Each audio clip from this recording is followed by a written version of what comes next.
I believe in my people like they believed in me and many of our people. It doesn't matter how hard it is, I gotta continue their work. I believe that we can have change, have a better life for our children.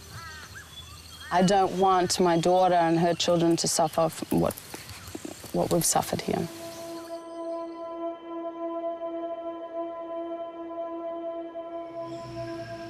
Aurukun is one of Australia's most remote Aboriginal communities. It's also considered one of the most destitute and dysfunctional. Real unemployment hovers at around 80%, and the local school is one of the worst performing in Queensland. Tribal violence is part of everyday life, and there are over 100 government agencies for a population of only 1,200. The social fabric of my community has deteriorated over the last 30, 40 years. It'll continue to deteriorate. And if we don't do something now, while there is still some good leadership, while there is still language, while there is still some hope, you know, well, we need to do it. Yeah, we need to get onto it now. Because we're burying people all the time. Our people are dying.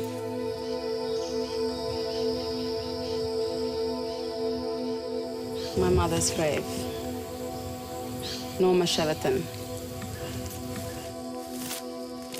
Gina Castellane's community, the Wik people of Aurukun, were one of the first Aboriginal groups to win back land rights through the Native Title Act. This gave them the power to negotiate with mining companies, which Gina sees as the way forward for Aurukun. But this means she's going against decades of Indigenous opposition to an industry that has displaced many Aboriginals from their traditional land. Under the Native Title Act, we don't have a right to say no, real right to say no to mining. They will go ahead with the project or not. So we need to prepare ourselves, we need to get together, and we need to have as much input as possible from the start of the process. Otherwise, we're going to miss the train. Hi, we just got into Aurukun. Oh my God, it's like cyclonic. Just got in time. Yeah, otherwise we wouldn't have been able to land at Aurukun. We're all here at Mum Beryl's house. Hey, yo. Oh. So how many trainees do you have at the moment? Well, we need jobs, yeah. Like if we can actually, you know... Multi-billion-dollar companies like Rio Tinto will soon be digging for bauxite on Gina's land, so she is making sure that Aurukun's workforce are ready. Over the next 10 days, she'll be preparing a group of local men for an ambitious training program. I made sure that, you know, we could secure some real jobs and training, you know, opportunities for our people. So we're taking them from Aurukun, and hopefully in the next 2 weeks we will send them to Western Australia. But obviously it's not going to be easy for them. It'll be their first time over in Western Australia. There's the language barriers that we'll need to overcome. Some of them are on parole. There are issues around missing family. Well, they're so far away, we cannot bring them back to Aurukun for all the traditional ceremonies. It's going to be a massive change, you know, from Aurukun. Going down, live sound here at Aurukun Town. All right, about this. Take it home. Microphone check 1 2 1 2. Ballet was on the floor, represent Aurukun. This one for the bros, pride and culture. Healthy mind and body is a kang brother. It's a kang bros, take the tracks to flow. On the microphone to let them know. North, south, east, west, the boys are a crew. Represent. It's a kang bros, take the tracks to flow. On the microphone to let them know. North, south, east, west, the boys are a crew. Represent. Oh no. Norma. In Aurukun, you have 5 different clan groups. You got the Upledge, Wanum, Winchenham, Sara, and Putch. The Sara clan group are on the northern side. The rest of the 4 clan groups are on the east south side. Yeah. I'm Upledge. She's Sara. Hi, Brenda. These are the community houses over here. Behind us here are the houses for the teachers, so education here. So they're high story, high fences, and the police. police housing here. So there's quite a difference in standards. So we'll just cross the road over here. We're going to go to the Wellbeing Centre. Gina is working with Willie and John, two representatives from NADA, an Indigenous-owned company that operates some of the biggest mines in the country. They're here to interview potential recruits for the training program in Western Australia. One of the important things for me was they're the largest Indigenous contracting company in Australia. And they can understand, because their mission and their vision is exactly the same as ours, is to provide opportunities for Aboriginal people around Australia and you know, provide employment opportunities and to provide opportunities for business development. As NADA's Aboriginal mentor, Willie can more effectively help the recruits overcome the cultural barriers they'll face. Right, Willie? Dion. Pleased to meet you, Dion. We got 4 mining companies. Rio, Woodside, BHP, and McMahon. That's in Yari, that's where we operate. A place called Jimbulba. I go to all them sites to look out for my countrymen. When the white people get to talk out a place to young fellas when we take them out there, my job to go talk to the supervisors of the mine. I tell them, we human beings, don't treat us like we're from somewhere else. Because you guys in our country and ripping the place up, Because I'll try that and I tell them, try that. And I'll be there 1 week. Later in the week, NADA's executives will be arriving to sign an agreement with the Aurukun Council. Gina must balance NADA's interests with local politics and engaging the young men. But in Aurukun, nothing is ever straightforward.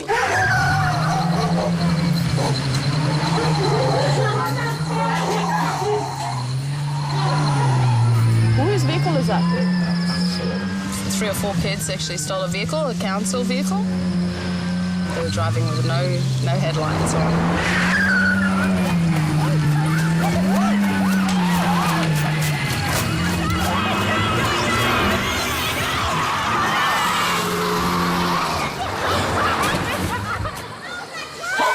It's a regular occurrence. Just driving up and down. A lot of the reasons is because they're extremely frustrated. There's nothing to do. There are no jobs here. And just the pressures. It's like 12:30. I'm going to sleep. Yeah, it's a work day. Big day tomorrow. Apo, everybody. Ta-da. I can wear for one.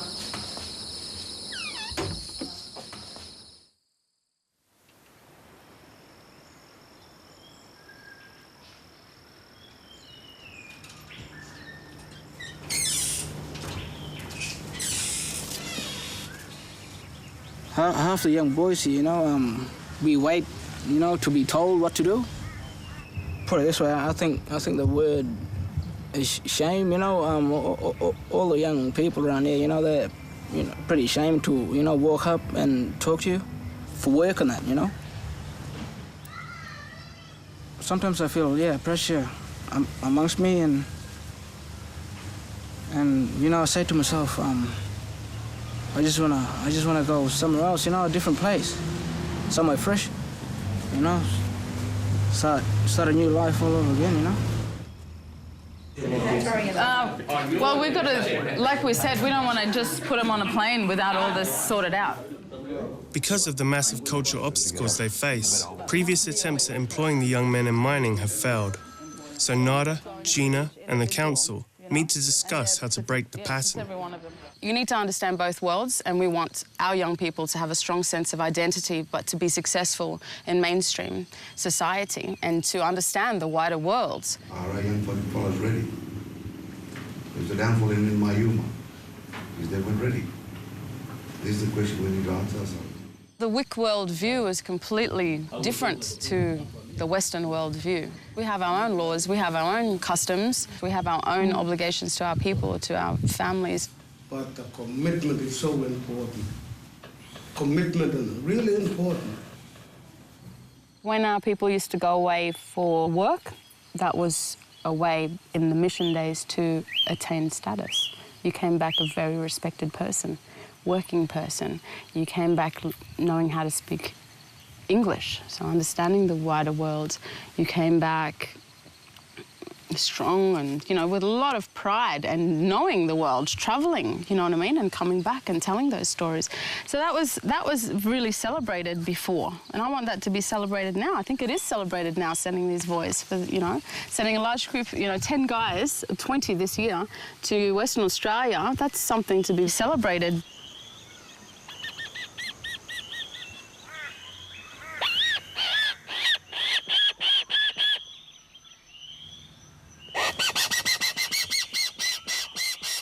I am the gateway to the survival way. You come through me out there, you'll survive because I teach you. If you listen to the elder, nothing would happen. No one get bitten off by a snake, get taken by crocs. There's danger from a little spider, it kills. A little spider kills. They weren't taught that no more.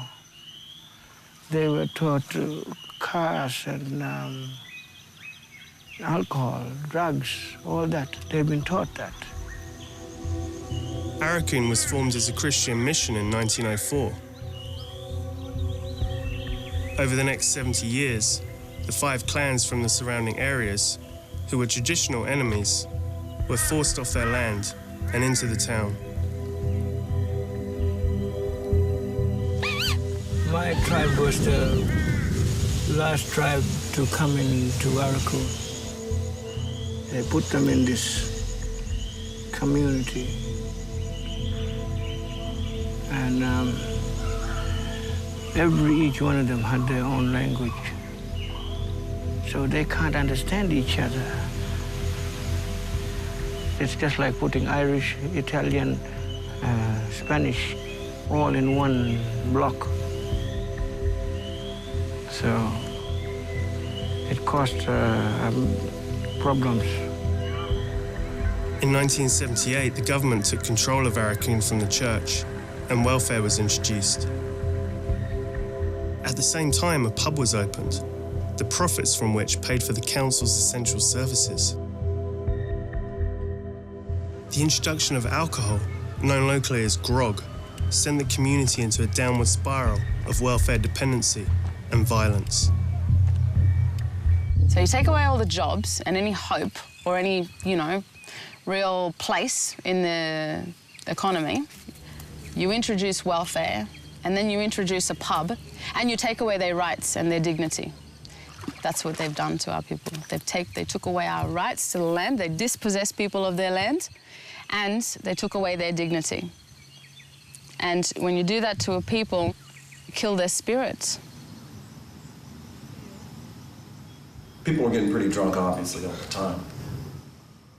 I mean, you have to imagine what it took to make something like this. The system was absolutely a perfect system that they had. That bar door out there opens up to the outside. So the beer could actually come straight from the truck, literally right through the building to somebody's hand. It was that quick and that easy. And they made about, I don't know if that's true or not, but I mean, I heard they made about 15 grand a day. Stay with it, it's starting to burn right now, stay in there. Signs of recovery began in 2008, when alcohol was banned. The pub was finally shut down and is now being transformed into a fitness center. Turning what killed people now into what's keeping them alive and keeping them going. Yeah, we'll see how we go.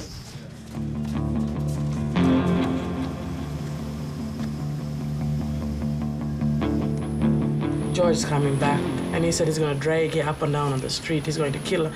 So a few days later, Gina's work is interrupted by a potentially explosive situation. Last night, Gina's cousin Heather was threatened by her ex-husband's new partner. And she was standing there with a knife on the veranda. She wanted to, and she was threatening before we left here to stab Dolly. She's got to stab me first before she kills me. She doesn't stab me, but she better be holding that knife real tight, because if I get a hold of it, I'll do something. There are no jobs, so people became bored and frustrated, and every day it's the same thing, and there's so much pressure. It's a pressure cooker of social problems. Now we've all been sort of herded into one place, all different clans, and some where there's always been tribal fights, you know, and that comes out. So there is a division. This isn't a community where everybody is, you know, united.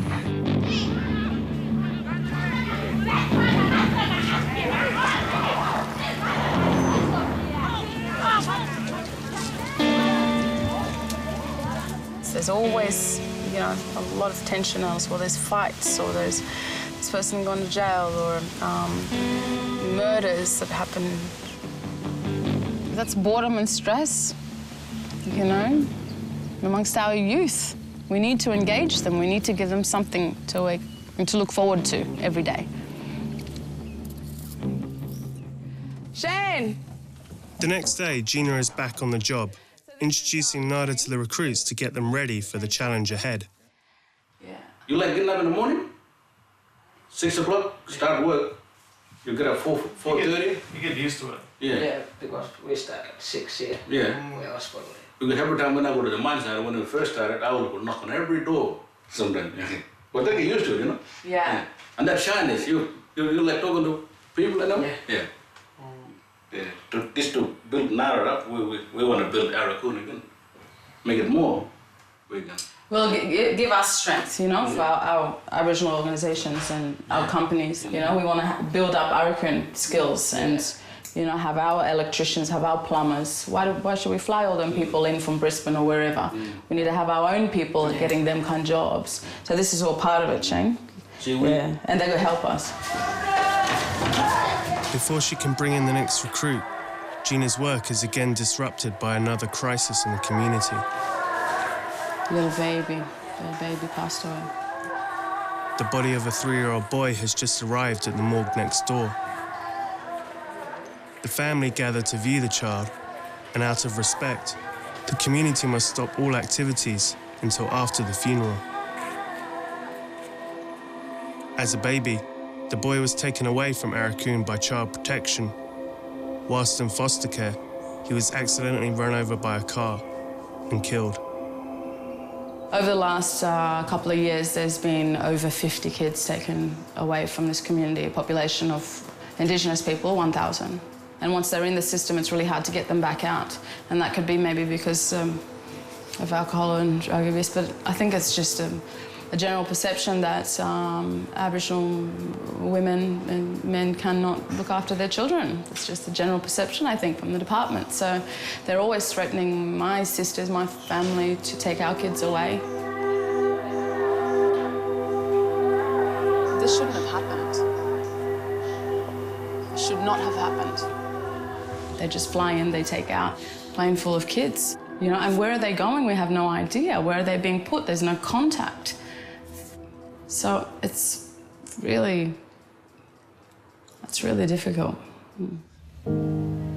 A focus on child safety was part of the government's 2007 Indigenous welfare reform. The reform was widely considered a long overdue solution to the poisons of passive welfare. But for many in Aurukun, it was yet another example of the Wik people being denied control over their own affairs.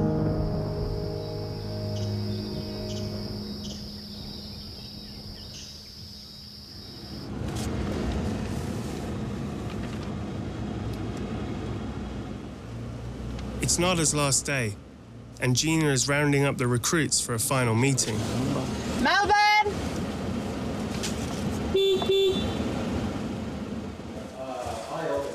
The focus of the meeting is money management.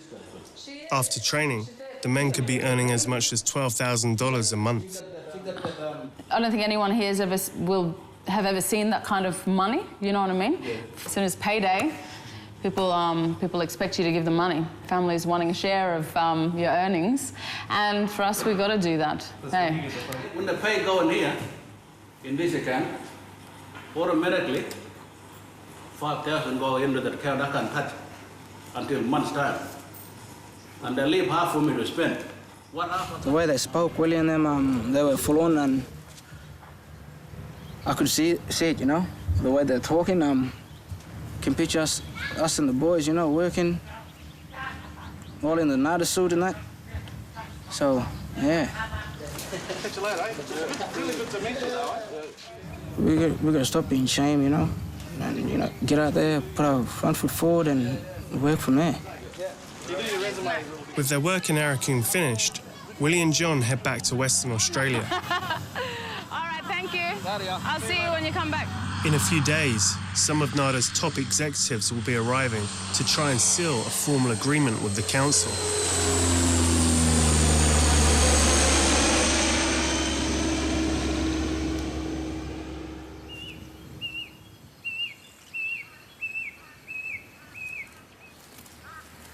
My mother was a very respected, strong woman.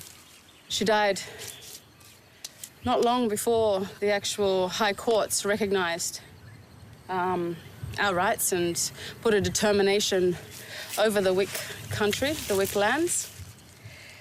So she played a really important role, but the saddest thing was all that fighting, all that energy, all that time and effort she put into that. She didn't get to see the final result. She didn't get to celebrate the success. A man took her life and she left 3 children behind. The injuries that she had from being bashed constantly by that man, the suffering, you know, everything she suffered, but they didn't pay any attention to that. The hospital, the doctors, the nurses, they just gave her Panadol and sent her home. There's not a day that goes by that I don't think about her or I don't wish that she was here with us, because, you know, it can be a really lonely road, really lonely job. Oh, Mama. Love you. It's the final day, and NADA's executives have arrived from Western Australia. If the training program is to go ahead, they have to formalise an agreement with the Aurukun Council. You've got a special sort of window of opportunity here. It's nearly everyday battle, you know, pushing through, just pushing to achieve what we're trying to achieve. Good morning, everyone. How are you, Gina? Good morning, Mr. Mayor. But one thing that keeps me going is actually I'm continuing my uncle's and my mother's work and the many strong elders who have now passed away. And now we're into the situation that we definitely want to lock him to an agreement saying that, mate, we are very serious, let's go. If that's today's resolution, I think that's a very positive move. They fought so hard to get the recognition of our title, our rights to this, all of this massive country. Now, without them, we wouldn't have been able to negotiate, you know, with Rio or, you know, with Chalco. We wouldn't be able to be we wouldn't have a seat at the table, actually, basically. We would not have a seat at the table. The resolve that Council agrees in principle to entering into a relationship agreement between the parties, NADA Civil and Mining Proprietary Limited and its subsidiaries, Prescribed Body Corporate, the PBC, and Aurukun Shire Council. Thanks a lot. Thank you. Thank you. Nice meeting you. What Gina's doing is good. That's getting them ready and a doorway of opportunity.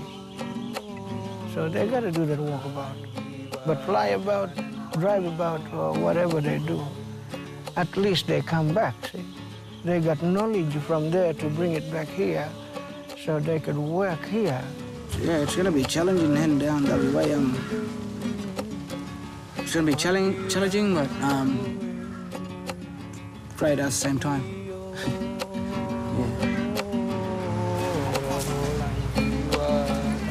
Our intent is good. We need to benefit our people. Authority needs to come from the bottom up. It needs to be grassroots. It's empowering individuals, it's empowering families, it's empowering clans. If we can have meaningful participation to create an economic base, then I believe that we can give our children a brighter future.